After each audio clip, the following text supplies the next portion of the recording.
long. And so I want to get right to it. I apologize. We were supposed to be an hour. Obviously, I'm going to have to shorten this, but it's all good. I don't want to hold you guys long.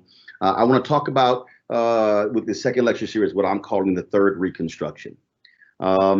Since George Floyd's death, we have seen massive change in this country. We have seen literally, so many different things. What happened with George Floyd's death and how all of a sudden the country has been responding. What's been amazing with this whole deal, is that you're seeing corporations, you're seeing governments, you're seeing all of these folks make the kind of change, they say they want. The question is it real, or is it simply you're responding in the moment? Why am I calling this the third Reconstruction? Because if you study American history, the reality is that we've had two significant periods where issues were addressed specifically regarding African Americans. At the 243 years of slavery, you had the first Reconstruction, which took place arguably 1865 to 1877. It was a period where the 13th, 14th, and 15th Amendments were passed, those Reconstruction Amendments. And those particular amendments then allowed Black folks to be able to gain a measure of freedom. You then begin to see freed slaves transitioning to owning, buying property, things along those lines. What you then begin to also see, you begin to see the white backlash.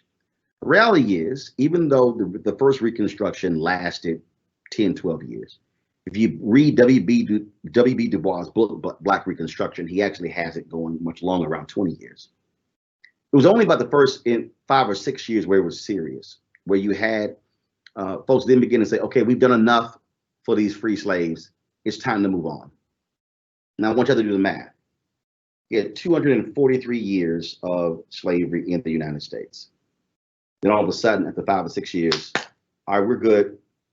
What's next? We're sort of tired of this.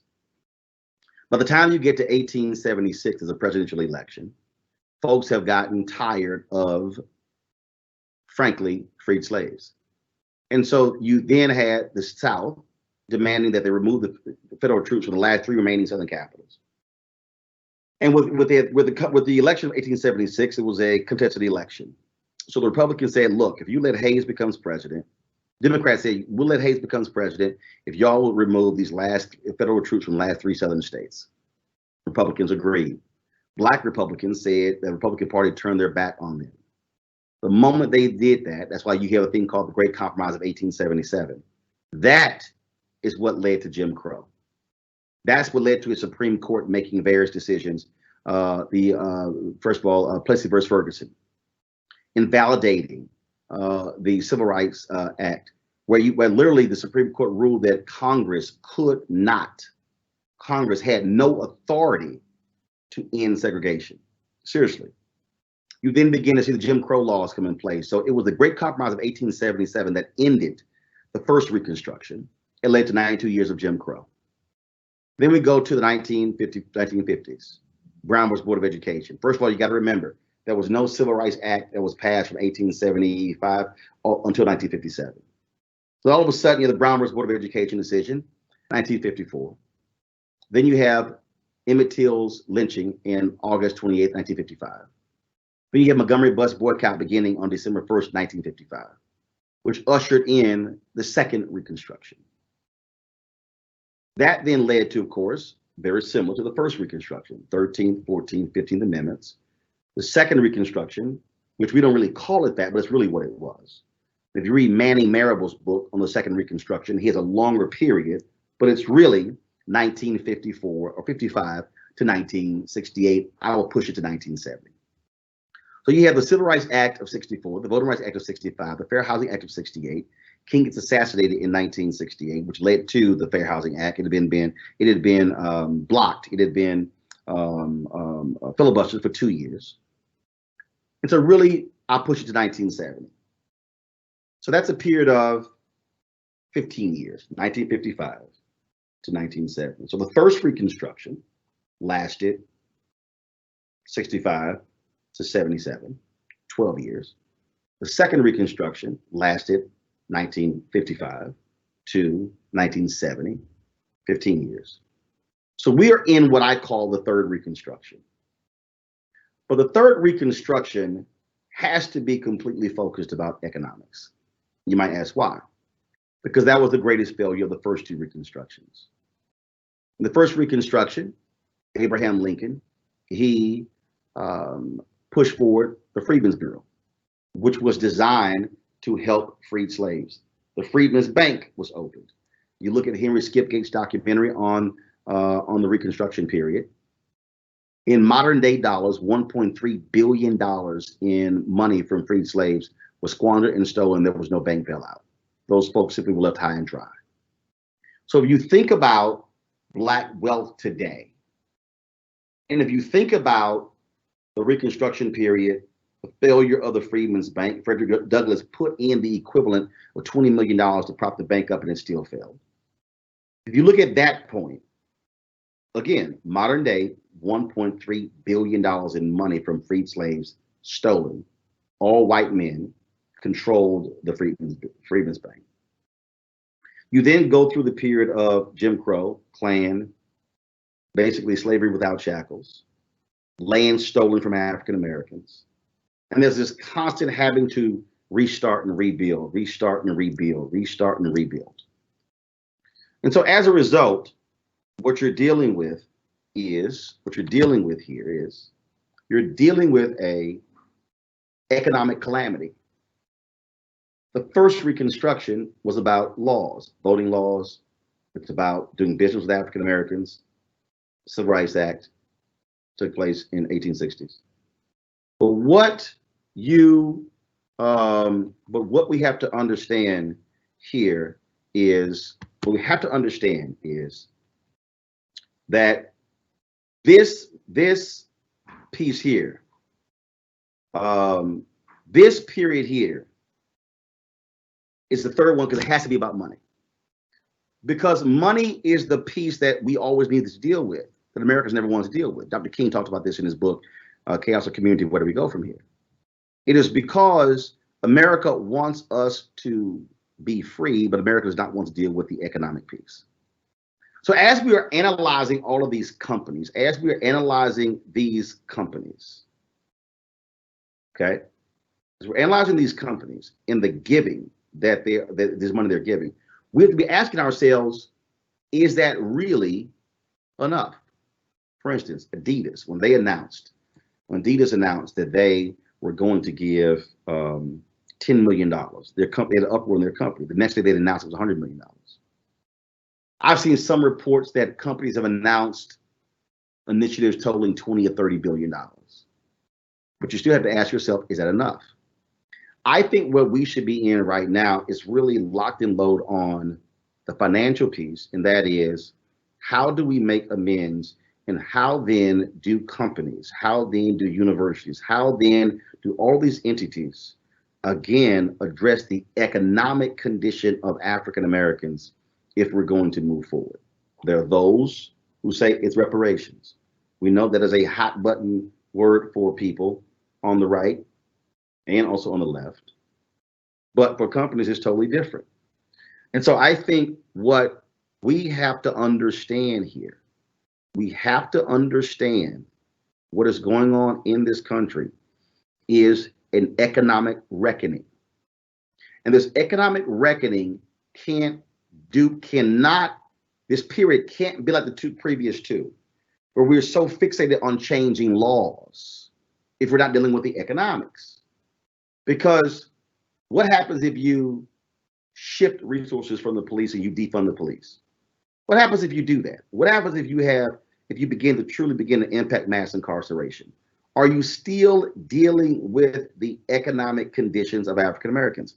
Are you still dealing with us being frozen out of corporate America? Are you still dealing with us being locked out of industry? Are you still dealing with us still having to deal with the first in many of these areas? Are you still dealing with us not having today in 2020 fewer Black CEOs than we had 20 years ago? You have to ask yourself, is that really what we're talking about? Is it really about another civil rights law? Is it about another voting law? Or is it about truly opening up the economic levers for African Americans? That is where we should be thinking. And our mindset must be calling it the third Reconstruction, because we have to see this in a very large, massive way, and not as this very narrow or tailored way. That, to me, in the wake of George Floyd, is where our thinking has to be. I think we're thinking too small. I think our asks are too small. We are so used to having to go to folks and making demands, and we're 100,000, 50,000. No, if you're asking for 100,000, you should be asking for 1 million. If you're asking for 1 million, you should be asking for 10 million. If you're asking for 10 million, you should be asking for 100 million. If you're asking for 100 million, the ask should be 1 billion. We must be thinking about billions in terms of what we're asking for, because that is how we are going to actually shift things in our society. You can ask for reparations from political folks. That's going to require folks voting on things. You saw what happened in California. You saw what happened in Asheville, North Carolina. But the reality, on the whole deal, on the congressional side, you got no Republican support. Okay, you're trying to get folks to support HR 40. Totally get it. But it's a whole different deal. We talk about systemic racism that's happening every single where else. And I believe that our demands have to be completely different.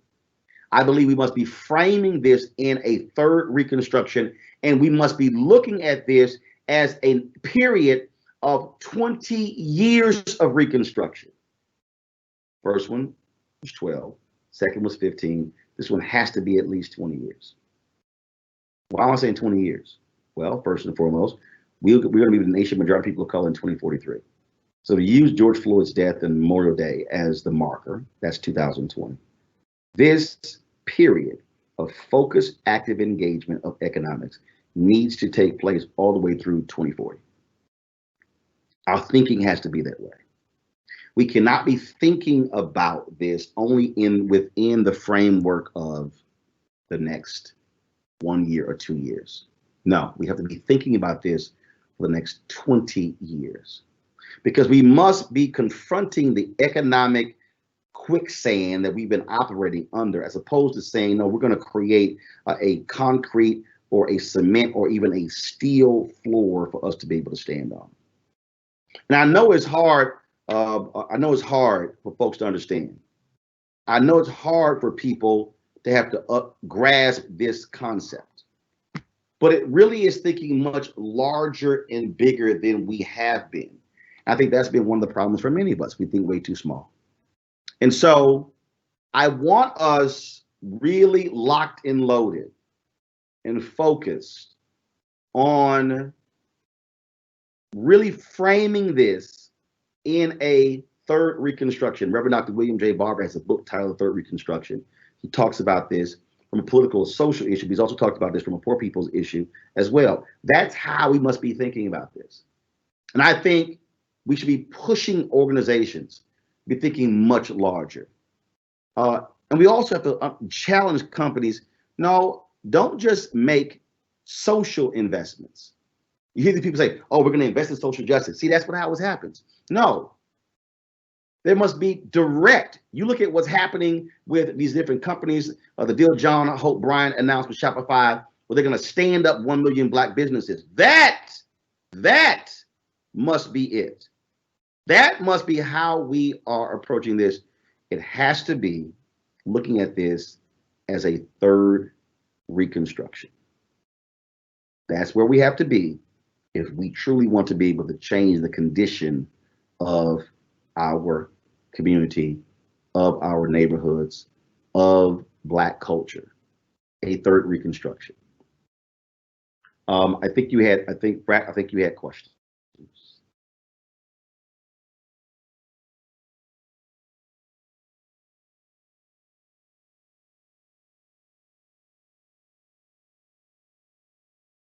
You there?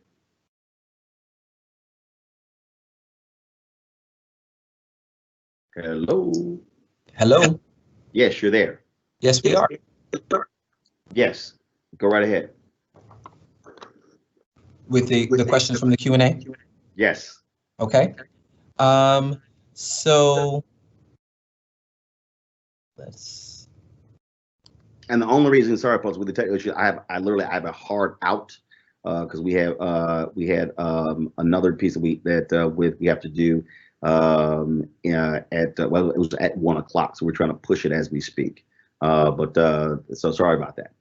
No worries. So folks are saying, speak the truth. We're going to share some of these in the chat. There is a question about the role for Black CEOs, Black corporate lawyers, partners in firms. Where are they? It's also a part that's what I'm talking about. That is a part of this. And so our demands have to be analyzing companies saying who are your black board directors, where are your Black senior executives, your CEOs, where are the African Americans in senior leadership positions? Our demands must be breaking through those barriers and say we don't simply just want one. You can't have an executive team of 25 people. You got that one Black who's DNI, who's diversity and inclusion, who may be head of HR. No. It has to be substantive. And that's what I'm talking about. It has to be prolonged. We should not be in a situation where we are 52 years after King's death and we're still talking about the first in corporations. That simply cannot hold. That's what I mean. You're thinking about this in a third reconstruction. Reconstruction means you're reconstructing the society. That's how we have to be thinking. That's so important. And before you joined, I shared about the role that Black colleges, HBCUs, have played really in educating the vast majority of Black CEOs and Black elected officials and Black leaders. So I think that your comments also have implications for what HBCUs ought to be doing in educating and training that generation of folks who would go on and be hired. Sure, that has to happen. And again, but we have to be thinking about this in a much more larger way. I think, and see, we have to stop allowing people to come to us and having discussions about, interns and entry-level jobs and apprenticeships. No, we must be thinking about these in terms of, no. They're already senior Black people who are there. They've simply hit the glass ceiling. Why aren't they being promoted? That's how we must be looking at this here. That's how we have to be looking at this here. So here's what we're going to do. Again, we had literally about 40 minutes of technical issues in trying to get on. So here's what I'm going to do. What I will do is, if y'all are cool with this, I will actually do a third lecture. You just simply tell me the date and time we can do that. And then what we can do is we can further unpack this third reconstruction, because I really believe that this is the only way we can move forward. Again, I am sorry that it took so long for us to log on. But Brad, if we can do that, I'm certainly open to do that. Absolutely. Certainly we'll circle back with you and your team to set that up. I'm sure I speak for everybody in the listening audience. They will all show up for it. Maybe in your last couple seconds, any words by the time we do this, we would have had another national election. Any words for the audience as we get prepared for that? Very simple. Tell every single person they must be actively engaged, because voting goes right in hand with the third reconstruction. It goes right in hand. You cannot change public policy if you have folks who are in office who don't want to change public policy. They go hand in hand.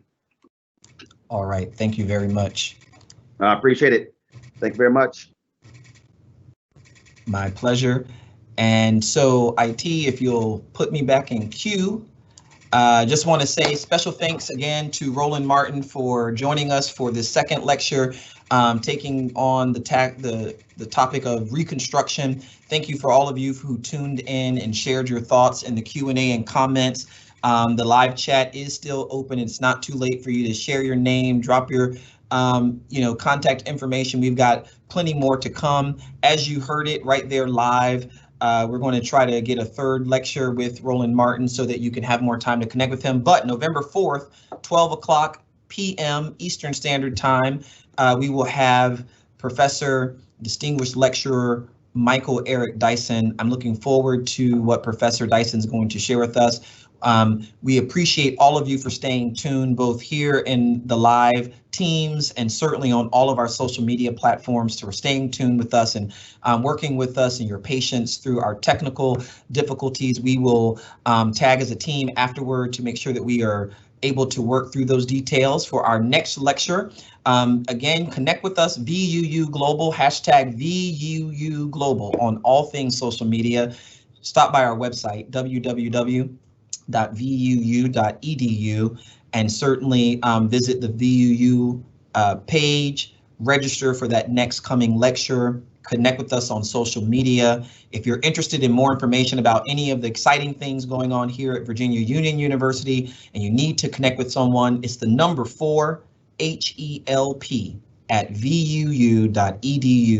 If you send an email there, then we will certainly route it to the right audience. We thank you for your time and your attention. We look forward to connecting with you in the weeks and months to come. Listen, wear your mask, wash your hands, stay 6 feet apart, take care of those of yourself and those in your community and those in your family as we continue to wade through this historic pandemic. But we know this, we have a saying here at Virginia Union, we're stronger together. We'll get to that promise of a limitless future, but we'll do it together, taking care of ourselves and each other. Until next time, I'm Terrell Strayhorn, Provost, Senior Vice President for Academic Affairs. Thank you for your attention. Take care.